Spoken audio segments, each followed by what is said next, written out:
Amanhã entramos praticamente na novena de Natal, segundo a liturgia, e começaremos a meditar sobre a história da divina encarnação.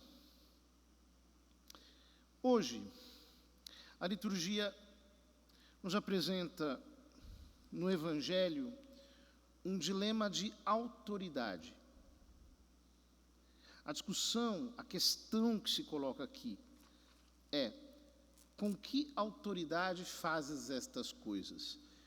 Jesus ensina no templo, isso incomoda os sumos sacerdotes e eles o questionam. Com que autoridade fazes isso? Ora, é muito interessante que a resposta do Senhor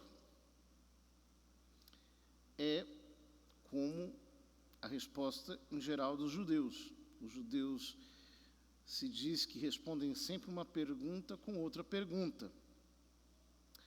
De onde vinha o batismo de João? Do céu ou dos homens?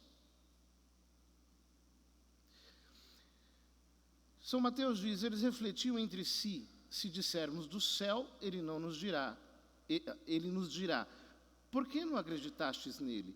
Se dissermos dos homens, temos medo do povo, pois todos têm João Batista na conta de profeta. Em outras palavras, eles estavam mais preocupados com o julgamento dos homens e com a imagem que os outros teriam deles. Não estavam preocupados com a verdade em si. Será que o batismo de João Batista provém de Deus? Será que o batismo de João Batista provém dos homens? Eles não estavam preocupados com a verdade, eles estavam preocupados apenas com a opinião dos outros. E exatamente por causa disso, eles não conseguem descobrir Cristo. Eles estão com o próprio Messias diante dos seus olhos, mas não conseguem enxergar. Porque não é a verdade que lhes importa, o que lhes importa é a sua posição, a qual eles não querem perder. Nós, muitas vezes, perdemos de vista a verdade porque estamos, por demais, preocupados com o papel social que nós desenvolvemos, com as opiniões circulantes nos grupos que nós frequentamos, com as ideologias que circulam pela mídia, pelas universidades, sei lá por onde, e ficamos ali pagando um tributo no mercado da opinião circulante. Não queremos perder a nossa posição. Enquanto nós não entendermos que é apenas na individualidade da nossa consciência que nós podemos captar verdadeiramente a luz da verdade, nós sempre seremos tributários da opinião de alguém. Se aqueles sacerdotes, ao invés de se preocuparem com a opinião dos outros, olhassem para a verdade em si, eles teriam descoberto Cristo. Porque não é muito difícil descobri-lo. Basta olhar para o que ele diz e para o que ele faz. Escuta o que ele diz. O que ele diz é verdadeiro, é sensato, é lúcido, é perfeito. São palavras de vida eterna, são carregadas do Espírito de Deus. Ao contrário, quando eu estou preocupado com o impacto que aquelas palavras trarão nessa ou naquela circunstância, eu não o descubro, não consigo vê-lo. Do mesmo modo, vendo os milagres, vendo o que Ele realiza na vida das pessoas, vendo os demônios indo embora, os mortos ressuscitando, eu vejo o Senhor agindo. Então não é difícil percebê-lo. Quantos milagres Ele não tem feito ao longo da história da igreja, e nós vemos a comprovação de que o Senhor está conosco ao longo de todos esses séculos. Ora, contra o Senhor nada pode prevalecer. Essa é a mensagem da primeira leitura. Nós temos um feiticeiro chamado Balaão, que é pago para amaldiçoar Israel. Mas acontece que na hora em que ele vai lançar a sua maldição, a maldição é mudada em bênção na sua boca. Então ele abençoa. Ele diz: oráculo de Balaão, filho de Beor, oráculo do homem que tem os olhos abertos, oráculo daquele que ouve as palavras de Deus, que vê o que o poderoso lhe faz ver, que cai e seus olhos se abrem. Como são belas as tuas tendas, ó Jacó, e as tuas moradas, ó Israel.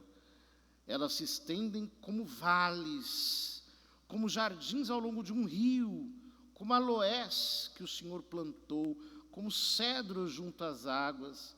A água transborda de seus cântaros e sua semente é ricamente regada. Seu rei é mais poderoso do que Agag. Seu reino está em ascensão, está em subida. Ou seja, ele profetiza a expansão de Israel e, ao mesmo tempo, profetiza a sua subida. Israel cresce, por assim dizer, para os lados, mas também cresce para cima, cresce em poder, cresce em autoridade. Em seguida, mais uma vez ele tenta amaldiçoar, e o que ele faz, desta vez, é algo muito maior do que uma simples bênção, é uma verdadeira profecia. Oráculo de Balaão, filho de Beor, oráculo do homem que tem os olhos abertos, oráculo daquele que ouve as palavras de Deus e conhece os pensamentos do Altíssimo, que vê o que o poderoso lhe faz ver, que cai e seus olhos se abrem. Eu vejo, mas não agora, e o contemplo, mas não de perto. Uma estrela sai de Jacó e um cetro se levanta em Israel. Essa é a chamada profecia da estrela, que está contida no livro dos Números, que possivelmente tenha sido a profecia que São Lucas e São Mateus, na verdade, enxerga como o que motivou os magos a saírem do Oriente. O conhecimento da profecia da estrela. Ao verem a estrela, perceberam, se cumpriu. Uma estrela sai de Jacó e um cetro se levanta de Israel. Em outras palavras, queridos irmãos, quando nós estamos sob a autoridade de Deus, nada nem ninguém consegue se opor à obra do Espírito Santo em nossa vida. As maldições se transformam em bênção, as oposições se transformam em torcida, os boicotes se transformam em oportunidades, as traições se transformam em livramentos. Deus muda a maldição em bênção, contanto que nós permaneçamos debaixo da sua autoridade. É por isso que nós não precisamos nos preocupar muito se os outros falam mal de nós, ou nos espraguejam, ou de alguma maneira desejam o nosso mal, até oram contra nós. Jesus está transformando tudo isso em bênção agora, a todo instante. Ele mesmo está fazendo com que o desfavor dos outros se transforme em favor divino sobre a nossa vida, contanto que nós permaneçamos debaixo da sua autoridade. E é por isso que as palavras do Salmo são tão maravilhosas. Fazei-me conhecer a vossa estrada, ó Senhor. A única coisa que nós precisamos é estar na estrada de Deus. Eu não quero estar em outra estrada, na minha estrada, no meu caminho. Não, eu quero conhecer o caminho do Senhor. Mostrai-me ao Senhor vossos caminhos. Fazei-me conhecer a vossa estrada. Vossa verdade me oriente e me conduza, porque sois o Deus da minha salvação. Ou seja, quando ao invés de eu querer determinar a verdade de acordo com a minha conveniência, eu me deixo conduzir pela verdade, vossa verdade me oriente, vossa verdade me conduza, porque sois o Deus da minha salvação. Então, a palavra do Senhor se realiza. 1000 cairão a teu lado, 10.000 à tua direita, tu não serás atingido. Praga alguma chegará à tua tenda. Justamente porque nós estamos andando nos caminhos do Senhor. Exatamente o contrário do que esses fariseus fizeram. Queridos irmãos, nós precisamos aprender a enxergar Cristo, do modo como Ele se manifestar, ainda que seja na tênue luz de uma estrela. Nós não podemos perder a visitação do Senhor. Os nossos corações devem estar despertos e sempre vigilantes, à espera de que Deus fale conosco. Se tivermos essa humildade e esse espírito sobrenatural, o que acontecerá é que nós não perderemos a visitação de Jesus assim que ela se apresentar em nossa vida. Pelo contrário, um encontro nos levará a outro encontro. Uma luz nos levará a outra luz.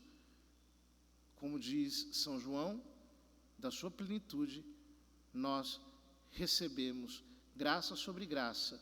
E como diz São Paulo, de fé em fé, nós iremos subindo de glória em glória.